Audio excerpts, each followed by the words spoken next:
Hello दोस्तों, कैसे हैं आप सब। चलिए शुरू करते हैं। आज हम करने वाले हैं very important chapter refund under custom. तो रिफंड एंड चैप्टर बहुत ही इंपॉर्टेंट चैप्टर है और इसके अंदर टोटल कितने क्वेश्चन है। इसके अंदर सिर्फ 8 क्वेश्चन है जो कि बहुत ज़्यादा इंपॉर्टेंट है। ठीक है, तो कौन कौन से क्वेश्चन इसके अंदर करने वाले हैं, शुरुआत करते हैं। सबसे पहला क्वेश्चन यहाँ पे दे रखा है फिजूल का, इसका कोई मतलब नहीं, इंट्रोडक्शन चाहो तो छोड़ दो। इसमें सिर्फ ये बता रखा है कि अगर हम कस्टम ड्यूटी ज़्यादा पे कर देते हैं जो एक्चुअल बनती है तो आपका रिफंड बन जाएगा, बस इतनी सी बात है। आगे चलते हैं। अब आ जाता है एक सेक्शन जो कि एक्सट्रीम इंपॉर्टेंट है। इसके सारी की सारी बातें आपको पता होनी चाहिए। टोटल 5 चीजें इसके अंदर मैं सिखाने वाला हूं। सबसे पहला section 27 application for refund of duty या इंटरेस्ट।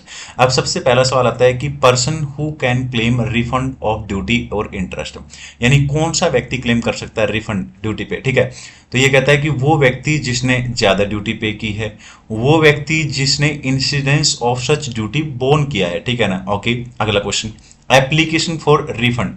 ठीक है, रिफंड एप्लीकेशन के लिए जो दी जाएगी वो कब दी जाएगी, before expiry of 1 year from the date of payment of sub duty.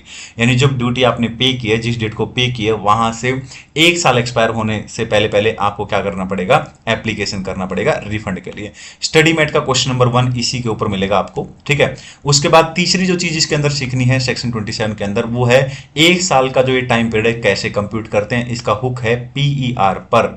ठीक है ना। पी का मतलब क्या होता है, पी का मतलब होता है प्रोविजनल ड्यूटी। प्रोविजनल ड्यूटी जो अंडर सेक्शन 18 होता है तो उसमें क्या होता है। ठीक है ना, तो यहाँ पे दो चीजें देखो, आप ऊपर बता रखा है, या तो इवेंट बता रखा है, यहाँ पे लिमिटेशन। ठीक है ना, of 1 year to be computed from, कब से कैलकुलेट करेंगे।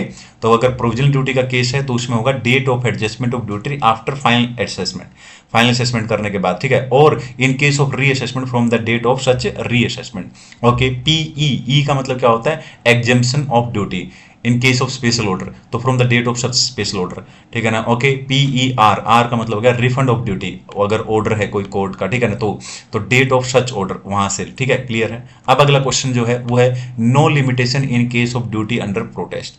तो ये जो टाइम लिमिट बात की हमने 1 ईयर की, तो limitation of 1 year shall not apply where any duty has been paid under the protest. Protest के केस में 1 ईयर की टाइम लिमिट अप्लाई नहीं होगी। ये बहुत इंपॉर्टेंट क्वेश्चन है, इसके ऊपर स्टडी मेट का क्वेश्चन नंबर 5 मिलेगा आपको। इसमें क्वेश्चन क्या है, मिनिमम अमाउंट ऑफ रिफंड, तो 100 रुपीज या उससे ज्यादा होना चाहिए तो ही आपको रिफंड मिलेगा।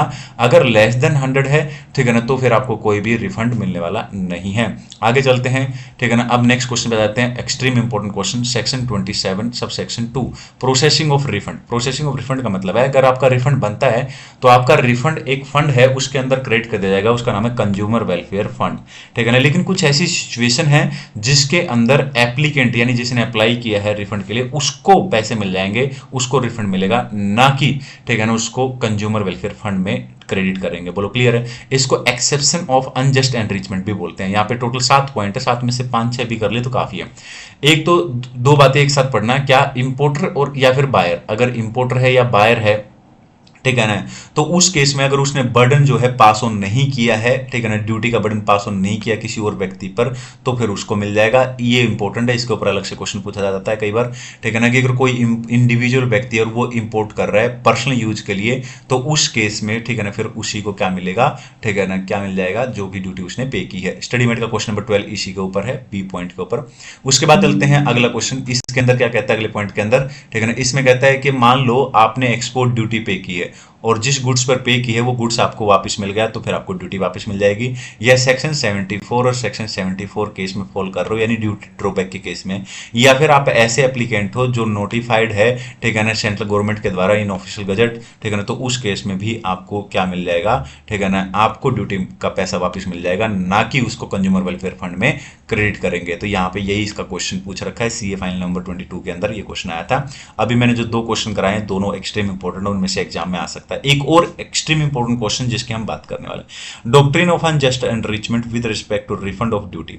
अब इसके अंदर क्या बता रखा है, स्टडी मेट का क्वेश्चन नंबर 6 इसी के ऊपर है, डॉक्ट्रिन ऑफ अनजस्ट एनरिचमेंट क्या होता है। तो इसमें क्या होता है, मान लो मैं एक इंपोर्टर हूं और मैं गुड्स इंपोर्ट करता हूं, तो मैं क्या कर देता हूं, कस्टम ड्यूटी वगैरह जो भी बनती है वो पे कर देता हूं और बाद में जो परचेजर है उससे रिकवर कर लेता हूं, यानी एक तरीके से मैंने उसका बर्डन क्या कर दिया, पास कर दिया है। ठीक है ना, तो उस केस में क्या है, ठीक है ना, एज ए इंपोर्टर मैं क्या करता हूं, मैं कहता हूं कि भैया मुझे रिफंड चाहिए जो मैंने एक्सेस ड्यूटी पे की है, जबकि हकीकत ये है कि मैंने उसका बर्डन पास ऑन कर दिया है। तो ये क्या कहलाएगा, he would be called to have enrich himself as he collected the duty from the customer, क्योंकि मैं खुद को एनरिच कर रहा हूँ किसी और की कॉस्ट पे, मैं अमीर बन रहा हूँ, इसलिए इसका नाम हो गया अनजस्ट एनरिचमेंट। तो यही बात यहाँ पे बोल रखी है, no person should enrich himself at cost of other. तो उस केस में जो फंड है, ठीक है, कंज्यूमर वेलफेयर फंड, वहां पे पैसा चला जाएगा, ना कि मुझे मिलेगा। यहाँ पे इसी तरीके का एग्जाम्पल भी दे रखा है, आईसीआई का एग्जाम्पल है, you want to read it, एक बार पढ़ना चाहो तो पढ़ लेना। इसका एक क्वेश्चन एग्जाम में पूछा था, ठीक है ना, तो अभी इसके कम आने के चांस है, ठीक है। अब यहाँ पे आ जाते हैं एक्सेप्शंस। एक्सेप्शंस मैंने ऑलरेडी सेक्शन 27 सब सेक्शन 2 के अंदर बताए थे, ठीक है ना, वही सारे के सारे यहाँ पे लिख रखे हैं, तो वो हम पहले ही पढ़ चुके हैं। अगला क्वेश्चन, ये क्वेश्चन भी आ सकता है एग्जाम के अंदर, ये भी इंपॉर्टेंट है, इंटरेस्ट ऑन डिले रिफंड। अब ये कह रहा है कि मान लो कोई व्यक्ति है, उसका रिफंड बनता है, ठीक है ना, और उसको पेमेंट डिले हो रहा है, ठीक है ना, जो कस्टम अथॉरिटी है, ठीक है ना, डिपार्टमेंट है, वो टाइम से पे नहीं कर पा रहा है, ठीक है ना, तो क्या उसको इंटरेस्ट मिलेगा? बिल्कुल मिलेगा, आंसर है यस, ठीक है ना। अगर, ठीक है ना, किसी तरीके का रिफंड बनता है और 3 महीने के अंदर अंदर from the date of receipt of application for refund, अगर 3 महीने के अंदर अंदर रिफंड नहीं किया जाता है तो उसको इंटरेस्ट दिया जाएगा एप्लीकेंट को, और गवर्नमेंट ने बोला उसका रेट होगा इंटरेस्ट का 5% से लेके 30% के बीच में। करंटली इसका रेट 6% है, और ये कब से कब तक काउंट होगा, पीरियड क्या रहेगा इसका? After the expiry of 3 month from the date of receipt of such application till the date of refund. बोलो क्लियर है? अब ये है, ये आप रीड कर सकते हो एक बार, कोई दिक्कत नहीं है। आगे चलते हैं, ये क्वेश्चन है थोड़ा थ्योरेटिकल है, ये आपको लर्न करना पड़ेगा। Section 26A, refund of import duty in certain cases. Import duty और रिफंड की बात कर रहा है, उस केस में कुछ सर्टन केसेस के अंदर, तो यहाँ पे कुछ कंडीशन है वो फुलफिल हो रही होंगी तो ही आपको रिफंड मिलेगा। ये कौन सी है? गुड्स डिफेक्टिव निकला है, या फिर स्पेसिफिकेशन के हिसाब से नहीं निकला है, ठीक है ना, या फिर गुड्स आइडेंटिफाई किया गया है एज इंपोर्टेड गुड्स, ठीक है ना। स्टडी मेट का क्वेश्चन इसी के ऊपर है एक, ठीक है। आगे चलते हैं, नो ड्रॉबैक क्लेम। आप इंपोर्टर ने कोई ड्यूटी ड्रॉबैक क्लेम नहीं किया है, या इंपोर्टर एक्सपोर्ट कर रहा है गुड्स को, या रीलिक्विड, ठीक है, टाइटल ऑफ द गुड्स, या डिस्ट्रॉय या रेंडर देम, ठीक है ना, कॉमर्शियली वैल्यूलेस, ये इस तरीके की बातें बता रखी है। ये एक बार आप रीड करोगे तो काम चल जाएगा। ये पॉइंट थोड़ा ध्यान रख लेना, application for refund of import duty before the expiry of 6 month from the relevant date होता है। ये रेलिवेंट डेट का क्वेश्चन अगर थ्योरी का पूछना होगा तो एग्जैक्ट क्वेश्चन आपसे पूछ सकते हैं कि रेलिवेंट डेट बताओ, ठीक है ना। तो इन केसेस में रेलिवेंट डेट क्या होगी? In case of goods are exported out of India, तो रेलिवेंट डेट क्या होगी? Date on which the proper officer make an order permitting clearance and loading of goods for exportation, ठीक है ना, बोलो क्लियर है। In case of relinquishment of the title to the goods, date of such relinquishment, ठीक है ना, तो उससे हो जाएगा गुड्स बीइंग डिस्ट्रॉयड या रेंडर्ड कॉमर्शियली वैल्यूलेस, तो उसमें क्या हो जाएगा? डेट ऑफ डिस्ट्रक्शन या रेंडरिंग ऑफ कॉमर्शियली वैल्यूलेस, वहां से हो जाएगा, ठीक है ना। बेसिकली थोड़ा थ्योरेटिकल है, हल्का सा समझोगे तो एकदम हो जाएगा। ये क्वेश्चन अलग से पूछा जा सकता है एग्जाम के अंदर, स्टडी मेट का क्वेश्चन नंबर 10 है, ठीक है ना। No refund in case of perishable goods, अगर गुड्स की नेचर पेरिशेबल है तो उस केस में कोई भी रिफंड अलाउड नहीं है। अच्छा पॉइंट है, कहीं पे ये एडजस्ट करके पूछ सकते हैं। इसके ऊपर सेपरेट क्वेश्चन पूछा जा सकता है, ये है refund claim cannot be substitute for appeal, तो ये बात ध्यान रखना। तो इसमें क्या है, इसमें यही चीज बता रखी है, a refund claim cannot be substitute for appeal. तो ये थोड़ा सा पढ़ के और ये पूरा का पूरा केस लो का नाम याद रखना पड़ेगा, और ये आपको याद करना पड़ेगा, ठीक है ना। ओके, आगे चलते हैं। एक क्वेश्चन दे रखा है यहाँ पे, ये लास्ट डे रिवीजन पे जरूर करके जाना, ठीक है ना। ये क्वेश्चन अच्छा क्वेश्चन है।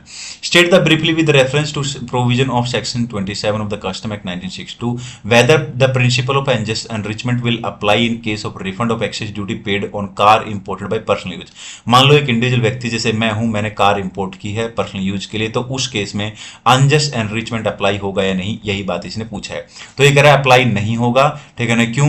क्योंकि कुछ सिचुएशन ऐसी थी, कुछ एक्सेप्शन हमने पढ़े थे अनजस्ट एनरिचमेंट की, उसी के अंदर मैंने एक पॉइंट बताया था आपको कि अगर कोई इंडिविजुअल व्यक्ति इंपोर्ट कर रहा है पर्सनल यूज के लिए, ठीक है ना, तो उस एक्सेप्शन के अंदर आ जाएगा। तो refund should not be credited, consumer welfare fund में क्रेडिट नहीं होगा, बल्कि एप्लीकेंट को अमाउंट पे कर दिया जाएगा। ये यहाँ पे चैप्टर खत्म हो जाता है। आई होप क्लियर है दोस्तों। अगर वीडियो पसंद आया तो वीडियो को लाइक करो, चैनल को सब्सक्राइब करो। सुपर क्विक रिवीजन है, आई होप आपने पढ़ा होगा, ठीक है ना। किस किस तरीके के क्वेश्चन एग्जाम में आ सकते हैं वो भी मैं आपको साथ में बता रहा हूँ, ठीक है ना। और जरूर से जरूर आपके पास जो भी कंपाइलर का किसी भी टीचर का, आप उसको जरूर बनाएं, सारा का सारा। स्टडी मैट से जरूर चेक कर लें कि कोई भी क्वेश्चन इलस्ट्रेशन या कहीं पे भी क्वेश्चन टेस्ट योर नॉलेज में दे रखा है तो कोई क्वेश्चन छूटे ना आपसे, ठीक है ना। ओके, तो अच्छे से करना प्रैक्टिस। आई होप आप लोगों ने पहले 1-2 बार रिवीजन किया होगा, ठीक है।